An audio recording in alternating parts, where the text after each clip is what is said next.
Bueno, buenas tardes. Vamos a empezar, después de ver que quizá la mejor vacuna para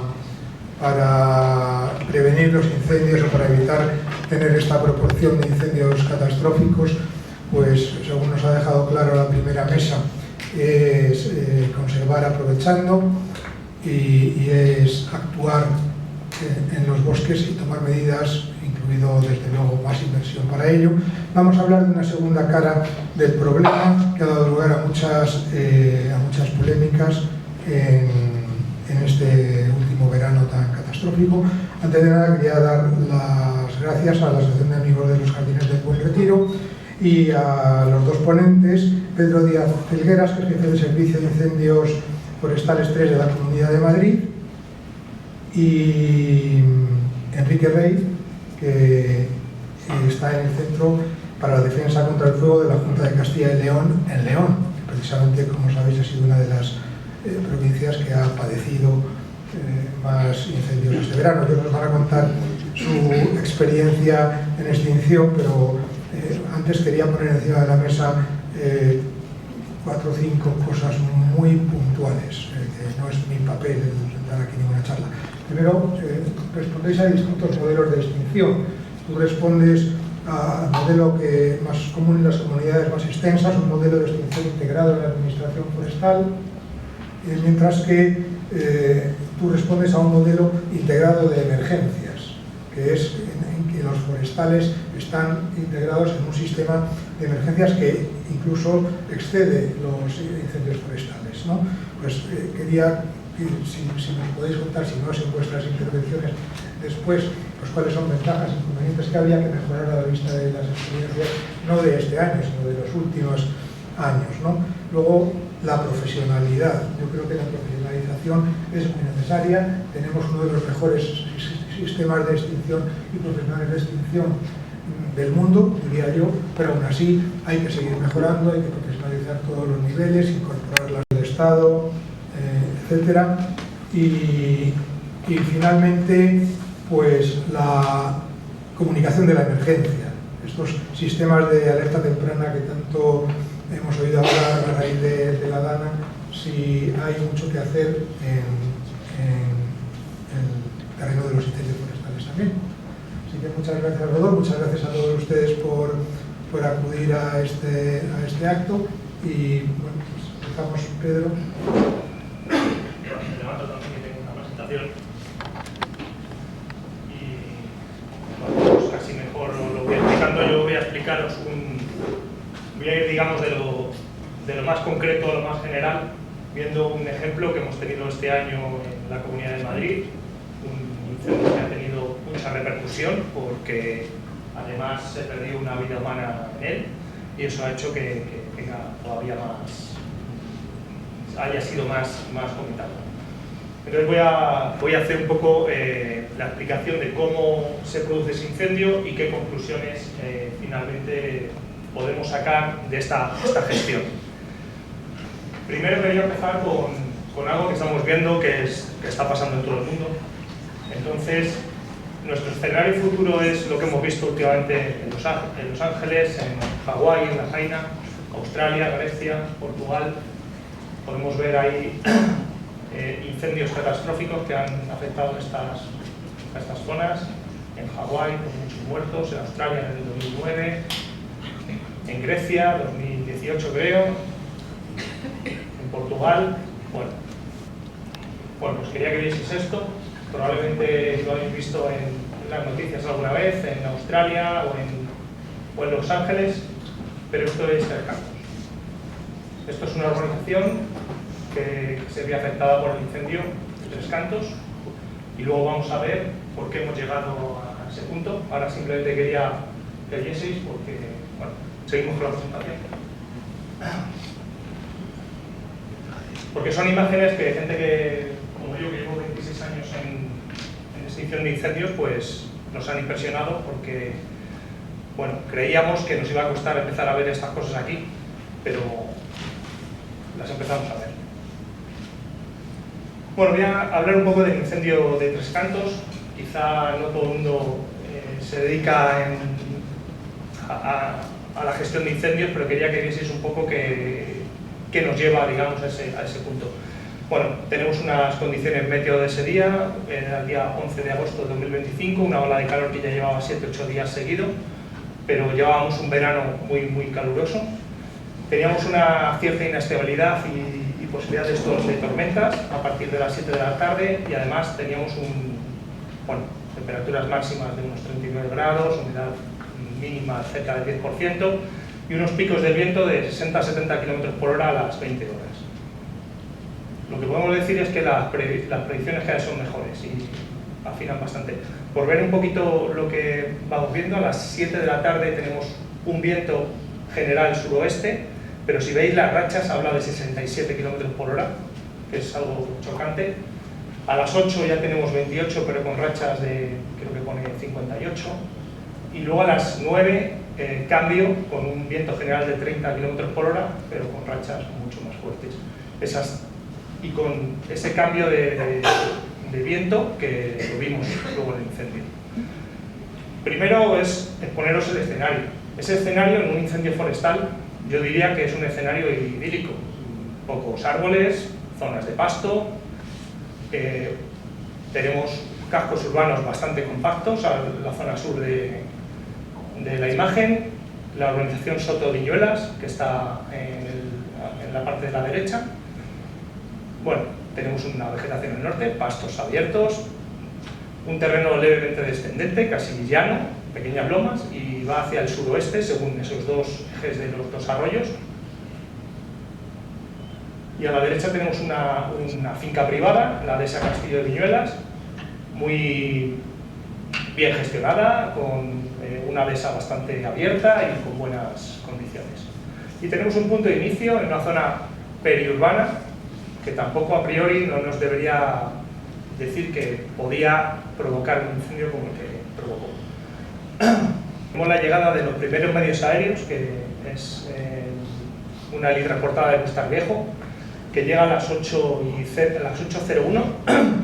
Como veis, ya el incendio, que lleva 20 minutos, lleva una propagación muy grande, y empieza a trabajar por la parte de cola del incendio para ver un poco qué está. Y si queréis, pues aquí vais a ver algo que es un poco peculiar. El que sepa incendios le va a chocar. Creo que si paro aquí, va. Pues si veis, es una cola del incendio. Normalmente con un viento tan fuerte tendría que tener una forma de V, quiero decir, la parte de atrás sería muy estrecha, y lo que vemos es una zona muy ancha y una propagación. ¿Puedes continuarlo o lo puedo dar bien? Así. Vale, el punto de inicio es a la derecha, y lo que sospechamos es que primero hay una primera carrera con viento suroeste, que digamos que lo que hace es que avanza, digamos, a lo largo de la pantalla. Y luego un cambio de viento antes de los 10 minutos, calculamos que pudo estar unos 6-7 minutos con esa dirección por la velocidad que estimamos. Entonces lo que hizo es que la cabeza del incendio fuese mucho más ancha de lo habitual. En un incendio de estas características hubiese tenido una cabeza muy estrecha, porque el viento, digamos, que lo empuja siempre en la misma dirección. Vale, pues seguimos con la presentación. Vale. Entonces, ahí tenemos el punto de inicio, primero con viento suroeste, que nos decía la previsión, se propagó hacia el norte, y luego a continuación lo que tenemos es un viento muy fuerte de 60-70 km por hora constante durante más de una hora, que lo que hace es que todo ese frente, lo que era el flanco derecho, pues se abre y es una cabeza muy ancha. Los datos, el primer aviso es a las 19:41 y a las 19:59 ya avisan que el polideportivo, que es esta zona aquí, ya estaba el fuego llegando ahí.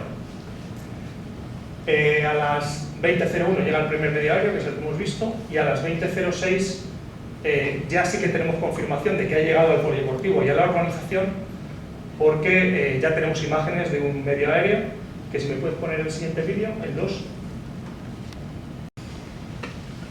Esta es la llegada del medio aéreo que hace de dirección de la extinción, y ya lo que vemos es un incendio muy largo, y ya está impactando contra la urbanización, como veis ahí en la parte de la derecha, con unas llamas ya muy altas. Esa es la parte del polideportivo y esta es la urbanización que tenemos debajo, la del Soto de Viñuelas. Esto es lo que nos lleva, volvemos otra vez a la presentación. La primera carrera, que se hace hacia el noreste, de unos 600 metros, pero luego lo que vemos es que la distancia que recorre en 20 minutos es de 3,4 kilómetros, lo cual nos da una velocidad de propagación de 10 kilómetros por hora, lo cual es una velocidad muy grande. En la primera hora tenemos que la velocidad media fue de 7,5 kilómetros por hora, lo cual hace, esto no quiero que sean datos simplemente que podáis pensar, bueno, como otro cualquiera, es una velocidad de propagación enorme.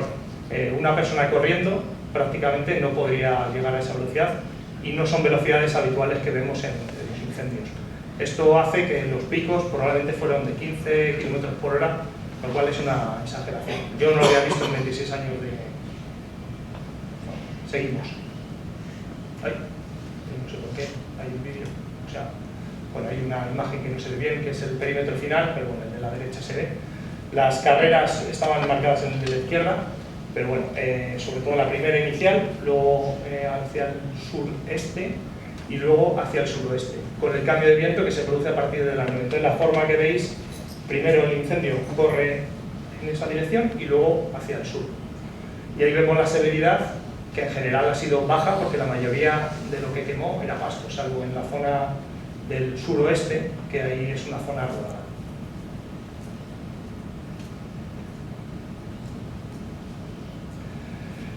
Bueno, esto de los incendios se apagan en invierno, que es ahora un poco también un mantra, digo que sí, por supuesto.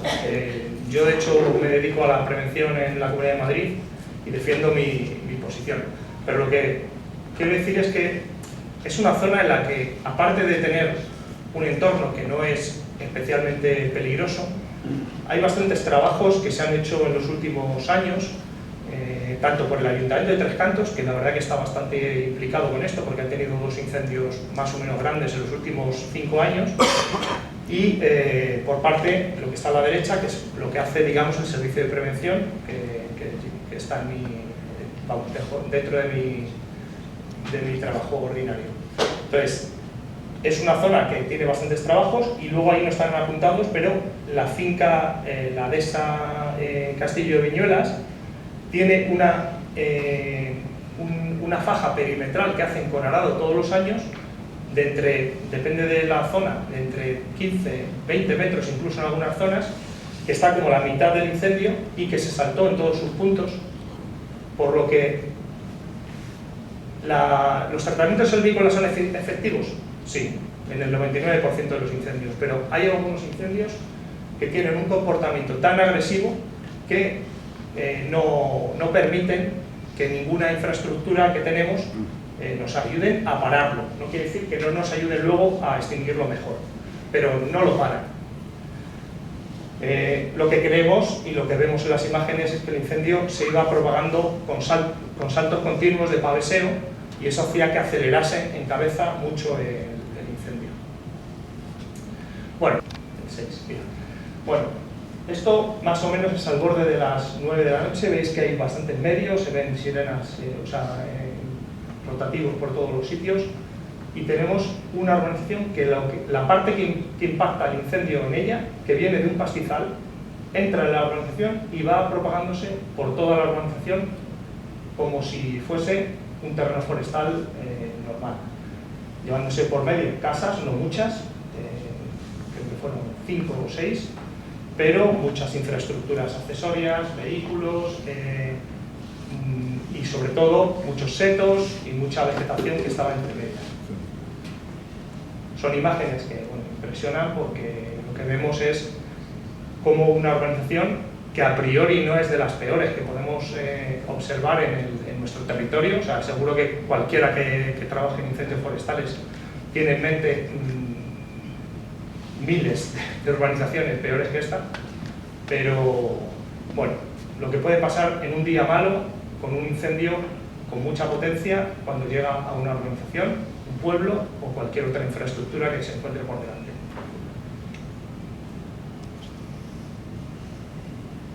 Bueno, lo podemos quitar este vídeo si ya más o menos creo que... Sin ser una urbanización especialmente mala, sí me gustaría también que viésemos un poco qué posibles vulnerabilidades tiene.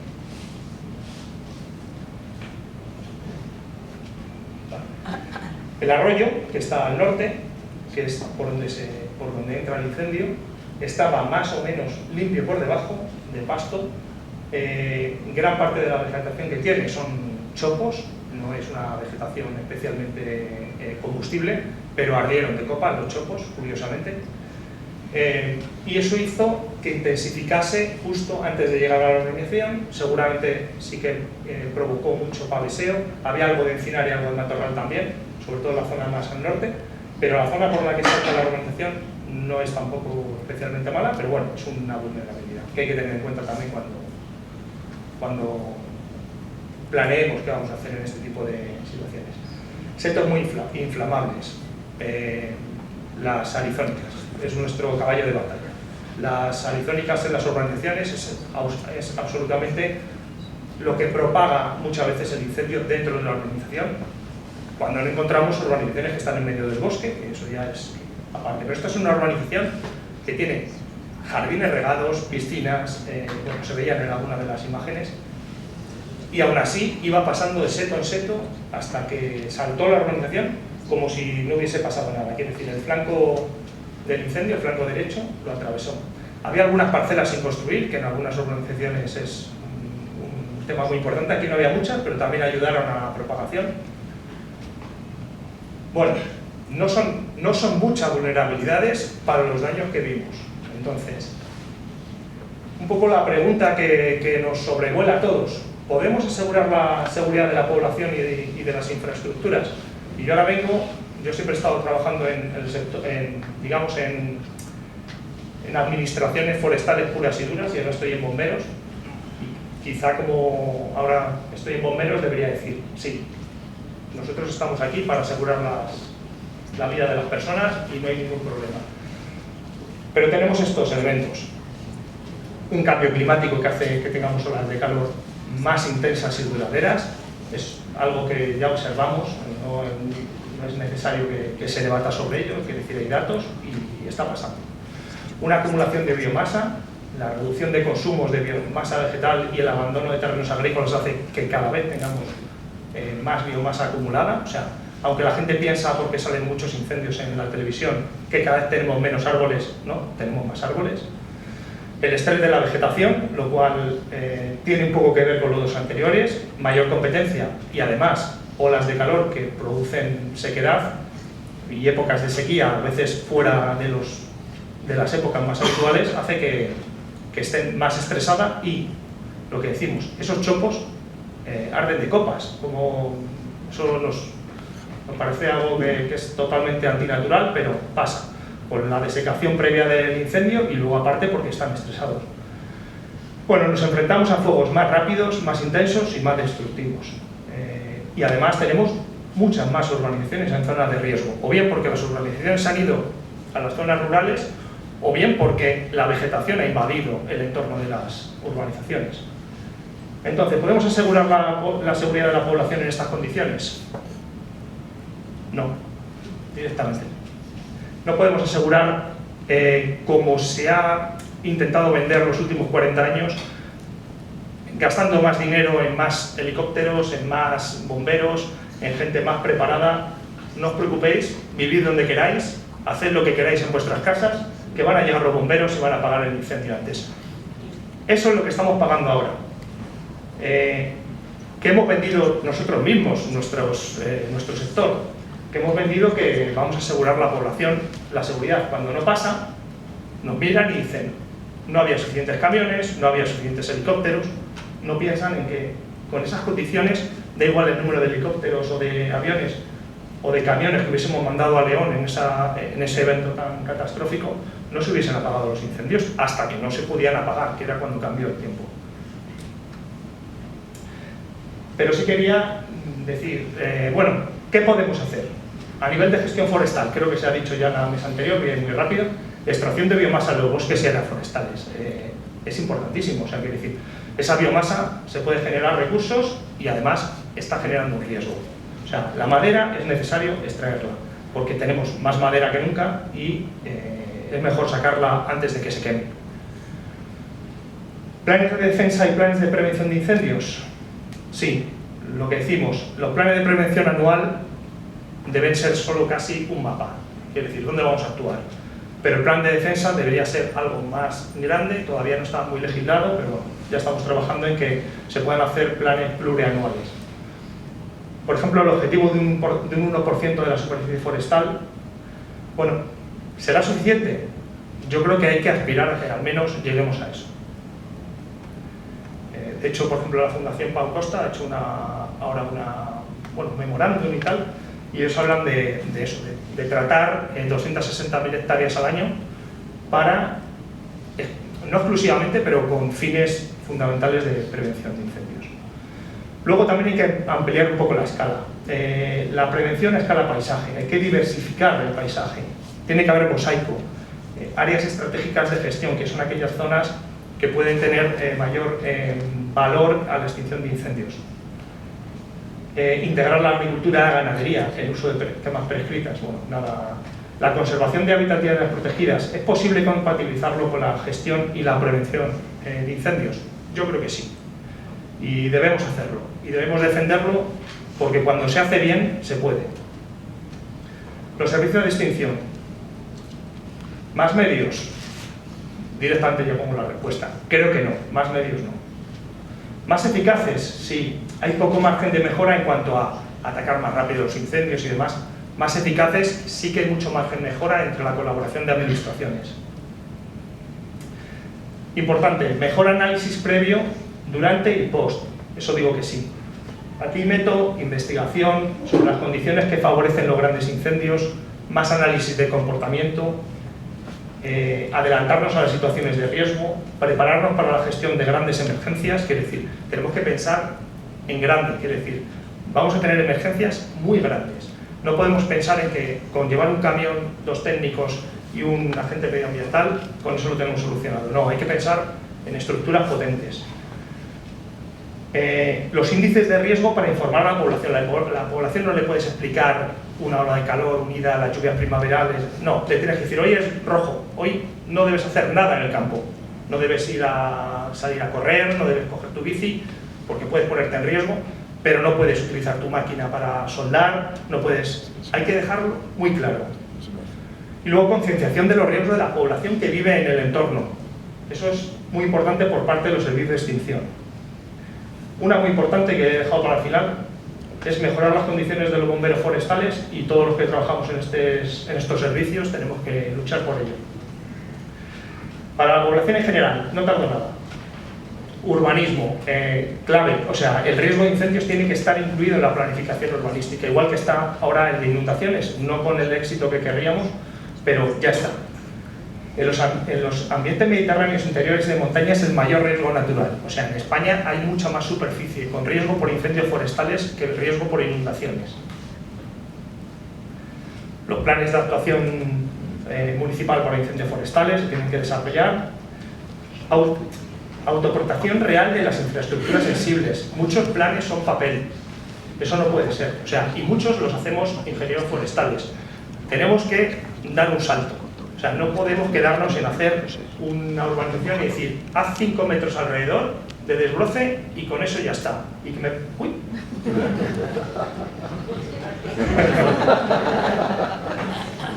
Ha llegado el contador a hacer el turno. Creo que se me ha acabado el tiempo.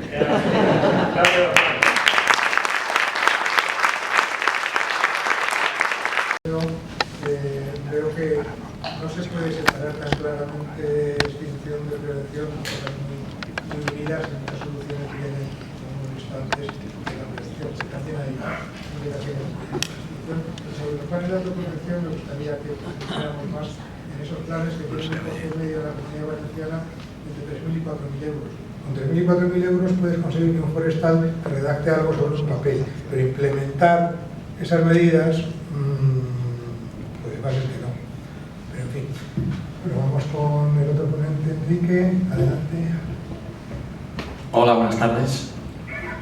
En primer lugar, agradecer la invitación y, por supuesto, la organización de las jornadas, y también a nuestras predecesoras, Inés, Ana Belén y Patricia, porque han puesto un poco el foco, como la jornada va sobre soluciones, por lo menos eso ya me lo quitan, porque la realidad es lo que ha planteado Felipe: la extinción nunca va a ser solución y no hay tampoco una solución a corto plazo. Es decir, la situación que estamos viviendo, sobre todo en Castilla y León, este verano en León, necesita un enfoque muy a largo plazo y, por supuesto, aunque ahora bueno, el impacto ha sido severo y se intenta simplificar con ciertas críticas o intentando solucionar algunos problemas muy concretos que por haberlos se puede mejorar, el trasfondo es un problema estructural que lleva años y que va a costar transformarlo otros muchos años. En cualquier parte, en cualquier caso, lo que sí, ha sido una situación muy reciente. De hecho, todavía el último gran incendio lo dimos por controlado el jueves pasado, con lo cual tampoco ha dado tiempo a analizar en profundidad. Nosotros en octubre sí organizamos algunas reuniones de análisis de lecciones aprendidas y sacaremos unas conclusiones de la situación vivida a lo largo de todo el mes de agosto. No es un incendio puntual ni de un día puntual. Con lo cual he venido un poco sin poder preparar una presentación, todavía seguimos con las guardias, con lo cual al final, hablando con compañeros y los que hemos estado metidos un poco en esta situación, lo hemos vivido en León, pues algunas primeras conclusiones, o al menos sobre todo trasladar, aprovechando el foro y los debates que siempre enriquecen, la complejidad, porque un poco lo que oímos y leemos es muy a simplificar tanto las causas, la situación, como cómo se ha trabajado, ¿no? Entonces, el escenario es enormemente complejo y el trabajo ha sido enormemente complejo. Entonces, eso sí me gustaría dejarlo claro en un primer momento. Y también porque me ubiquéis, yo soy ingeniero de montes de la Junta de Castilla y León, y entonces en el día a día yo pertenezco al equipo técnico del Centro del Fuego, y es un centro, somos el centro de formación y entrenamiento de todo el personal del operativo. También tenemos un área de educación forestal para la prevención y damos cierto apoyo a servicios centrales en desarrollo técnico e innovación. Somos un centro de centrales, aunque las guardias, como técnicos de guardia y por tanto como director de extinción, lo organizamos en la provincia de León, porque el centro físicamente está ubicado en León, aunque somos personal de la Dirección General. Yo esta situación de agosto lo viví como técnico de guardia, y del 10 al 28 de agosto creo que hice 16 turnos como director técnico de extinción en 3 de los grandes incendios, que es igual la perspectiva y vivencia de ese periodo que os puedo un poco trasladar. En cuanto a la situación global, claro, por entender las dimensiones, estamos hablando que en un periodo de 15 días se juntó en la provincia de León, también estaba, por supuesto, me centro en León por dar unos datos y por acotarlo y entender un poco como ejemplo. Por supuesto, no solo en la situación de León, estaba la situación de Zamora, la situación de Orense, la situación de Asturias, incluso Extremadura también, y norte de Portugal. Es una situación global muy, muy compleja. En cuanto a León, en un periodo de 15 días y al final, en un momento dado, de manera simultánea, nos enfrentamos a la gestión de 3 incendios que a la postre han afectado más de 20.000 hectáreas, otros 4 que han afectado entre 5 y 10.000 hectáreas, y otros 3 entre 1.000 y 3.000 hectáreas, ¿no? En torno casi prácticamente al final 100.000 hectáreas, que supone el 10% de la superficie forestal de la provincia de León. Es verdad que León lleva una tendencia relativamente positiva en muchos años, sin grandes incendios, y está claro que al final había un caldo de cultivo que se ha juntado este año.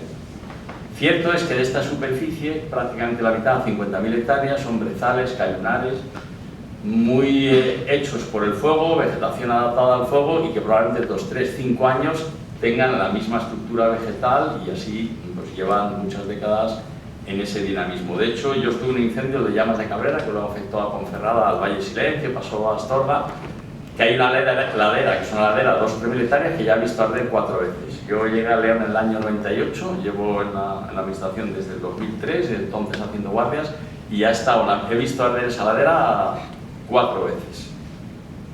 Sin embargo, es verdad que de manera singular han ardido otras zonas, pues como puede ser el entorno de Médulas, un incendio que ha impactado bastante, que es el de Picos de Europa. Ha entrado en el Parque Nacional, pero sobre todo el Riaño Boca de Huérgano, con muchas masas de caducifolias, robledales, hayedos, que sí que es un impacto, digamos, muy severo, incluso cierta vegetación de alta montaña, landeras que habitualmente pues no arden, y se han visto. El hecho de pico significativo, porque incluso nos hemos enfrentado a hayedos con fuegos de copas, en las zonas más húmedas o más umbrófilas que podemos imaginarnos en León, pues donde casi dejas ir el incendio y pararlo ahí, que muera ahí, pues al final avanza en sentido descendente en fuego de copas, lo cual pues, nos cambia un poco el paradigma. Incluso Riocamba, con pinares gestionados, ya en fase de segundas claras igual, que conducido por copas de viento y sin sotobosque, pues han llevado también bastantes miles de hectáreas. A todo asociado el problema de los pueblos, al final con casi 50-60 pueblos afectados, algunos con daños de casas, pero sobre todo con la gestión principal, es una gestión de protección civil y de defender a la población. Es un poco la dimensión o la emergencia vivida entre, ya digo, entre el 10 y el 31 de agosto, en fase casi activa, los últimos días de agosto mejoró, y luego ya ahora en septiembre, en estos días que vamos, en fase de liquidación. En cuanto a cómo hemos llegado a esta situación, está claro, se ha visto en la primera mesa la situación de ciertos paisajes, los que no están en uso. León, la verdad es que a nivel de gestión forestal, en los últimos 20 años ha dado un paso, claro, es un paisaje en transición, tenemos un paisaje eminentemente de vocación ganadera, donde están impulsando muchos superficie y producción maderera, tanto pública como privada, se ha incrementado la producción de madera por 3 y en privado en pinares, por ejemplo, por 15, pero hay decenas de miles de hectáreas que están sin uso y difícil cambiarles esa vocación, aunque bueno, está ahí sobre la mesa. Y sobre todo la continuidad de ese paisaje donde se han cerrado muchos puertos ganaderos, donde se han cerrado cualquier tipo de uso, donde se han cerrado sendas de paso, incluso los valles, que era un paisaje de mosaico con ciertas fincas de cultivo, ciertos huertos alrededor de los pueblos. Eso ahora mismo es una uniformidad de matorral, es decir, hay muchísima vegetación espontánea, los pueblos integran el paisaje con casas semi-abonadas, construcciones de madera o tejados de madera semi-abonados, y todo eso es una uniformidad, que se ha visto el incendio que ha llegado casi al regadío de la Valleza, y ha ardido casi ha sido el de mayor virulencia, lo cual también nos ha sorprendido que en ese tipo de paisaje más bien agrícola, incluso con fincas de regadío, lleguen a esas intensidades. Realmente los pueblos, al final, en una crisis global del medio rural compleja de gestionar y que habrá que plantear también un poco cómo buscar algunas vías de solución. A todo eso, por supuesto, la meteorología que ya ha planteado Felipe y además una situación muy cambiante, porque cuando hablamos de esa sequía, esa ola de calor que empezó el 4 de agosto, con una sequía que estamos hablando de más o menos de zonas nortes, con influencia atlántica, pero con una ausencia absoluta, después de las lluvias intensas de primavera, abril-mayo, con mucha producción, por supuesto, de vegetación herbácea, como estuve, y con un viento de secante sur añadido. Ahí se forma una tormenta seca, todo eso es una situación sinóptica nueva, bastante tipificada, que se repitió en 2021, se vio en 2022, y con cierta facilidad de generar esas tormentas secas. Entonces, el día 8 de agosto se generan 8 incendios por rayo, de los cuales se pudieron atender 4, pero 4 realmente fueron en zonas de alta montaña, zonas muy pedregosas, 1800, 2000 metros. Hablamos también de en torno a 8 o 9 de la noche, que prácticamente no se podía entrar. Con lo cual, con esos vientos sur y el paso a la noche, pues ya a la mañana siguiente había 3 o 4 incendios de ciertas dimensiones, llegando a grandes incendios que atender. A partir de ahí, digamos, hubo varios días de viento mantenido, pero luego hubo un cambio general de viento a oeste, el cual teníamos en las predicciones y consolidábamos las líneas casi con doble pasada máquina, pero fue claramente insuficiente, porque igual que ha comentado Felipe, hablamos de vientos rachados de 70-80 km por hora. Con cualquier pavesa que te salta, la consideración de nuevo fuego de gran intensidad era inmediato. Entonces, prácticamente todos los incendios que en 2 o 3 días se llegaron a sujetar mínimamente en esas condiciones, digo sujetar, no estabilizar, es decir, menos ver que había alguna provisión de tener alguna opción de estabilización, pues con esa entrada de viento oeste mantenido durante 2 o 3 días, pues se fueron, hicieron crecer todos esos incendios que en ese momento estaban abiertos. Se sumó otra tormenta seca el día 12, el cual generó más rayos, entre ellos incendios de Barnietos de Boca, de Picos de Europa, y con una situación de rupturas térmicas el 14 y 15 de agosto, que ya digamos, si me cabe decir, lo remarcó. Parece que ahí estaban las fuerzas oscuras por detrás, porque ya era una acumulación de situaciones y estaban en la predicción y estábamos gestionando con ello, pero al final te ves absolutamente desarmado ante esas situaciones.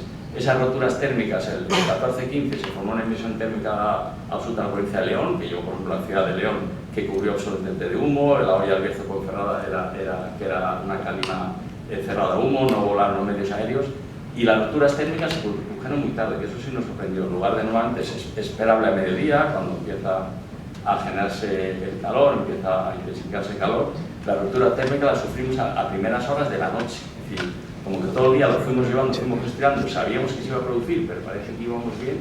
Entonces a las 8 o 9, por ejemplo, el incendio, el de la Vuelta Ciclista, cuando se dio la Vuelta Ciclista al Morredero, que se vio por televisión el día 11, ese incendio nos saltó la carretera del Morredero a las 10, 11 de la noche, que se formó, digamos, un incendio convectivo con esa ruptura térmica que más o menos se movió entre 11 de la noche y 3 de la mañana.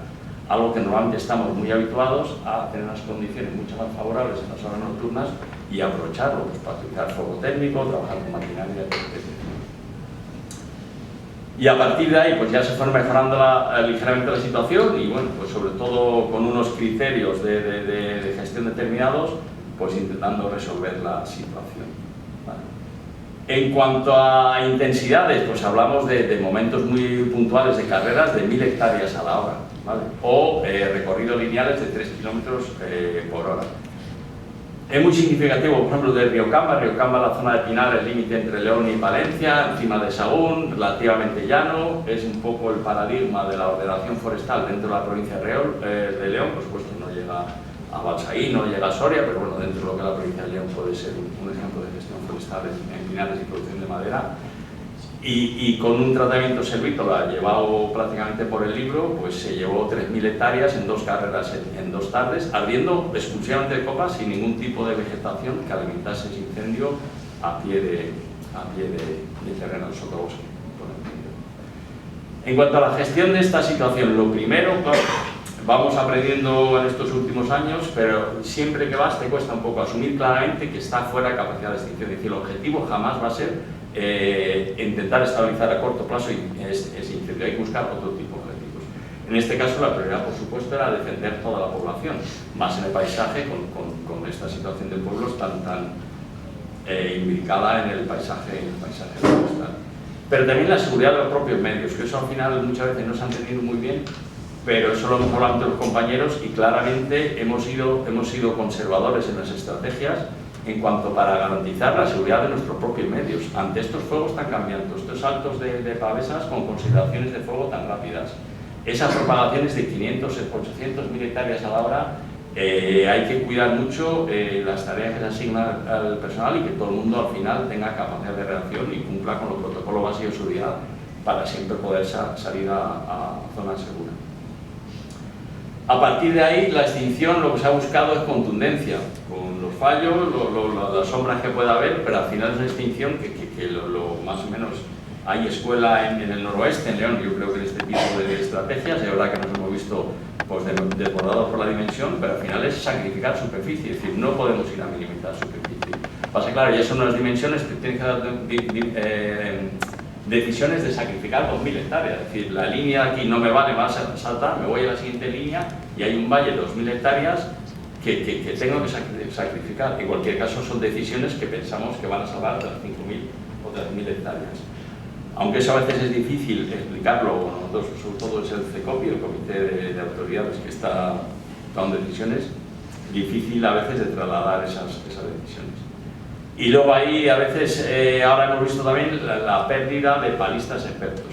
El León es una escuela de maquinaria forestal, de bulldozer, muy habituados al ataque directo. Ahora hemos tenido que trabajar con unos 30, 40 bulldozer, unos 20 operativos y 20 refuerzo, y la verdad es que la experiencia y se está viendo que un poco el perfil de palistas, pues estamos perdiendo ahí una escuela importante que habría que hacer por recuperar.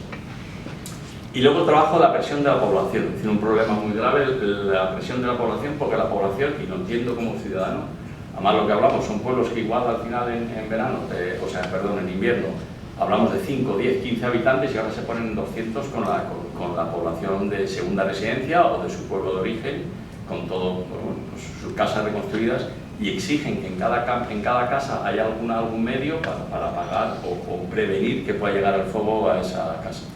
Se gestiona, pero claro, esa población tiene mucho peso a las autoridades y a los responsables responsables políticos, que eso genera también presión en lo operativo, de que al final tienes que mantener muchos medios hipotecados en defender muchas veces de manera preventiva a esas poblaciones sin realmente al final poder poner en marcha las estrategias que has previsto un poco a medio largo plazo. Perdón, voy un poco rápido, espero que se vaya entendiendo, si no luego me preguntáis lo que consideráis. Y luego, claro, ya en sí lo que hemos hablado, la situación en la que se encuentran los pueblos, que muchos son directamente indefendibles. Añadido a eso, nos hemos visto un poco la rebeldía de la población, es decir, al principio aplicábamos confinamientos porque es mucho más ágil, porque las poblaciones a veces dan problemas con las personas mayores, entonces de primeras eran obedientes, se metían en sus casas, pero a la mínima que se levantasen llamas, se veía por la noche llamas, o se acercaba, todo el mundo salía de las casas y se ponía en el frente de llamas, con lo cual hemos tenido muchos problemas con tener que sacar vecinos, incluso tener que anular maniobras porque había vecinos en medio que primero había que sacar antes de poder maquinar, antes de poder quemar, etc. Con lo cual al final se decidió de una manera drástica adecuar de manera preventiva muchos pueblos, pero para que no la población no interfiriera en la extinción. Y al final ha habido un movimiento de rebeldía por redes sociales, que no me acuerdo bien el título, pero era "Quédate, defiende tu pueblo". Entonces al final creo que el último, La Baña, que está en la Cabrera, solo se consiguió desalojar la Guardia Civil, porque no lo hacemos nosotros, por supuesto, se encarga la Fuerza de Seguridad, a 2 personas. Entonces, claro, la permanencia de esa población, y eso, entonces hemos tenido ahí mucha presión y al final se ha distorsionado. Y no es por echar balones fuera, sino por entender un poco la complejidad y los retos que tenemos de cara al futuro, de que hay mucho que trabajar. En cuanto a la coordinación, la verdad es que no, con medios del Estado la coordinación es excelente, hemos recibido muchos refuerzos de comunidades autónomas y es verdad que igual no es que no haya coordinación, sino no estamos habituados. Y por supuesto se puede mejorar mucho, pero para ganar agilidad, tanto en los tiempos de respuesta como la integración. Hemos recibido, yo personalmente he trabajado con medios de la Comunidad Valenciana, de la Comunidad de Madrid, que por cierto, muy agradecidos y un equipo excelente de 15 bomberos que me vinieron, que la verdad es que tuvieron una actitud, ejemplar. Y nos salieron, y realmente los refuerzos, digamos, más válidos eran estos pequeños equipos operativos, porque también nos han llegado equipos de grandes dimensiones, de 70, 100 personas, que al final es muy difícil de gestionar y no son muy ágiles. Al final, pequeños convoyes con muchas, que también es un poco por el territorio de León, por ejemplo, nos vino incluso, vale. Decía que he trabajado con los de Comunidad de Madrid, Comunidad Valenciana, Aragón, Andalucía, pero luego también refuerzos del Mecanismo Europeo de Protección Civil, y aparecían 100 bomberos franceses entre Niza y Marsella con vehículos de 10.000 litros. Es que no podían ni pasar por los pueblos, tenían que buscarles unas rutas de la logística simplemente para que llegara el incendio, porque son tan pesados. Entonces al final el territorio lo que pide son equipos muy ligeros, con cierta condición o penetración del territorio forestal que puedan funcionar. Entonces, igual eso hay que mirarlo, sobre todo para adaptar las peticiones y trabajar mucho, digamos, la agilidad e integración de esos equipos operativos, porque al final la conclusión es ningún operativo es suficiente para este tipo de emergencias. Hay que tenerlo claro y la solución no es incrementar el operativo, sí se puede mejorar la calidad, las condiciones, por supuesto, de todos los integrantes del operativo, pero no el incremento de medios va a solucionar más. Pero sí se puede trabajar mucho más esos refuerzos en ganar agilidad y adaptarse un poco a las necesidades del incendio. Y 2 reflexiones finales. La verdad que es triste y es una pena pues oír a nuestros políticos. Algunos son jefes, aunque sean grandes jefes, incluso millos directamente, y es a nivel comunidad, a nivel Estado. Es decir, todo lo que se puede oír o todo lo que hemos oído a nivel disputa, confrontación, no ayuda, es distorsionado y se aleja bastante de la realidad. Y no aporta casi ninguna solución, sino todo lo contrario, y confunde mucho a la opinión pública, que ya por sí demanda más medios y otro tipo de estrategia que no iría hacia la solución. Por supuesto, gran parte lo tenemos de ese sector, como ya habéis planteado todos, de que no hemos sabido explicar, no hemos sabido, digamos, trabajar, digamos, en trasladar esa información a la sociedad. Y por último, este tipo de incendios de emergencias entendemos que van a perder el tiempo, sobre todo por los factores que me he planteado al principio, que están ahí, muchos son estructurales, que tardarán mucho tiempo en, no sé, corregirse o reconducirse o cambiar un poco esta crisis de fondo de medio rural, por decirlo de una forma, digamos, un poco simplificada. En la primera mesa creo que se ha hablado de muchas cuestiones y sobre todo de gestión. Entonces, al final no queda más que aprender, intentar especializarse y adaptar lo más posible para llevar a cabo este tipo de gestión de situaciones que obviamente esperemos que no sean tan graves, pero habrá que prepararse para enfrentarnos a ellas. Y gracias.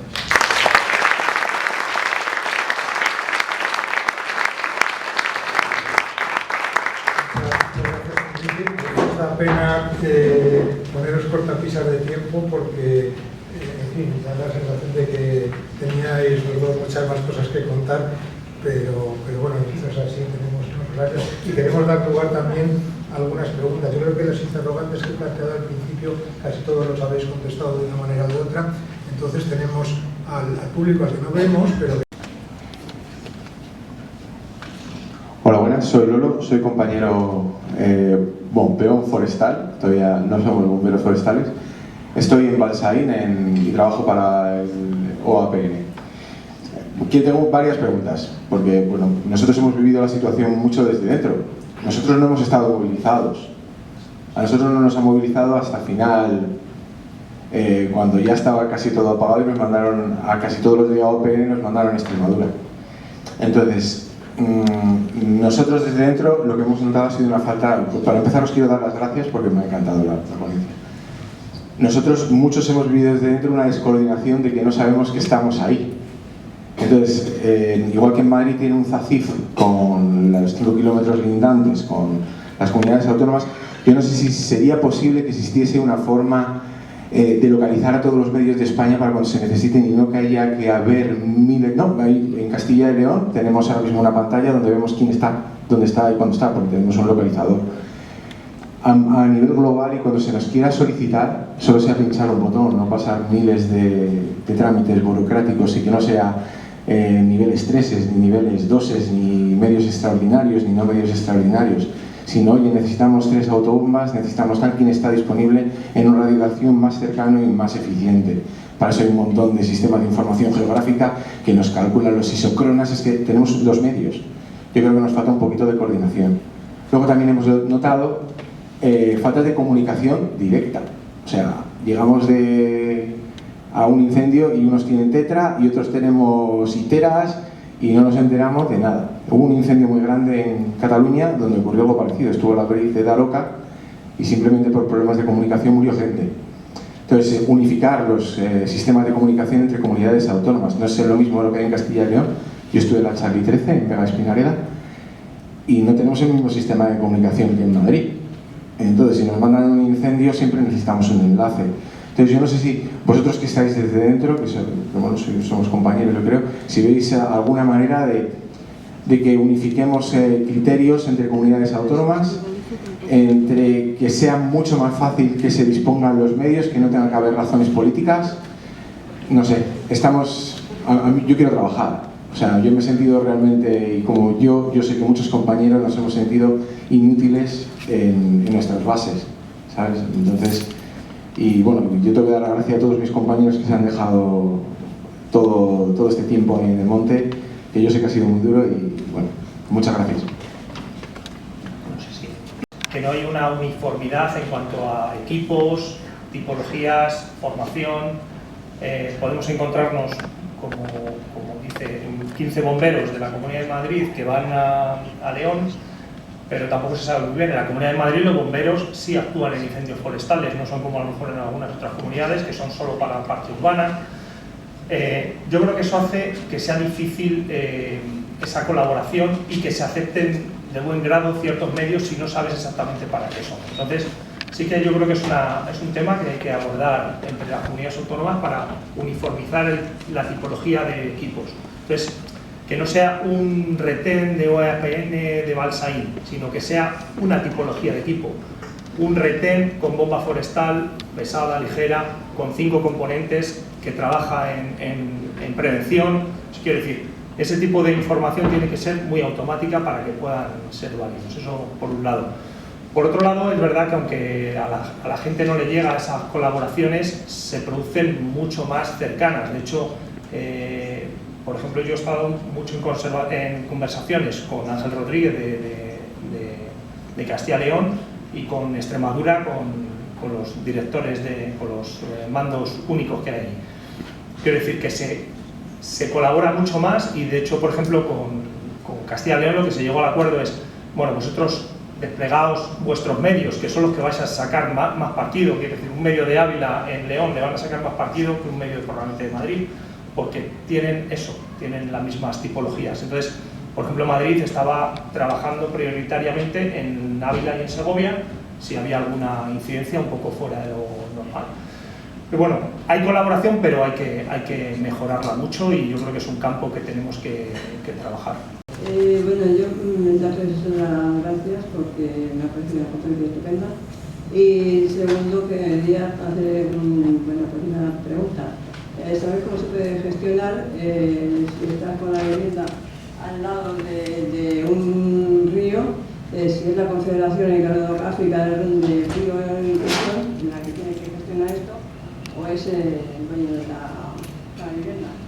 Muchas gracias.